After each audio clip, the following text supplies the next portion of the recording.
সবচেয়ে বড় কথা হচ্ছে কি, কোনো কিছুর বিনিময়ের আশা না, স্বেচ্ছায় শ্রমের মাধ্যমে মানুষের কল্যাণ, দেশের কল্যাণকে উদ্ঘোষ করতে পারে।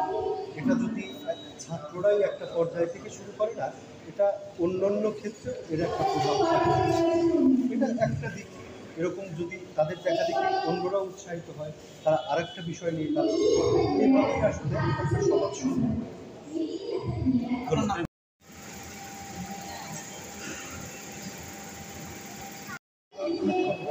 এটা আমরা করতে পারিনি। আমরা 950+ ব্লাড ডোনেট করছি আলহামদুলিল্লাহ, এবং তার পাশাপাশি আমরা শহীদ পরিবারকে আমরা এবার সম্মাননা দিলাম। তার পাশাপাশি হচ্ছে আমরা শীতবস্ত্র বিতরণ করছি। গত বছর বন্যায় আমরা তহবিল দিয়েছি।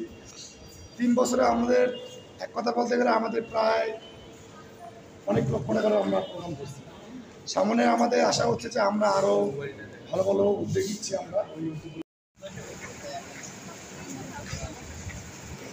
যে বিগত বছরগুলোতে আমরা যেগুলো কাজ করছি, আমরা নতুন কাজ অ্যাড করার চেষ্টা করছি। যেমন আমরা বিগত বছরে করে গেছি বৃক্ষরোপণ, বিনামূল্যে রক্তদান এবং বিভিন্ন সময় দুঃস্থদের মাঝে খাবার বিতরণ, পথ শিশুদের মাঝে শিক্ষাদান এবং পথ শিশুদের মাঝে খাবার বিতরণ।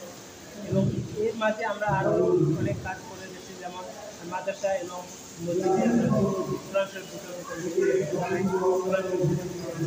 এবং আমাদের সংগঠন রংপুর যুব রক্তদান গ্রুপ ফাউন্ডেশন ইনশাল্লাহ একদিন বড় পর্যায়ে যাবে।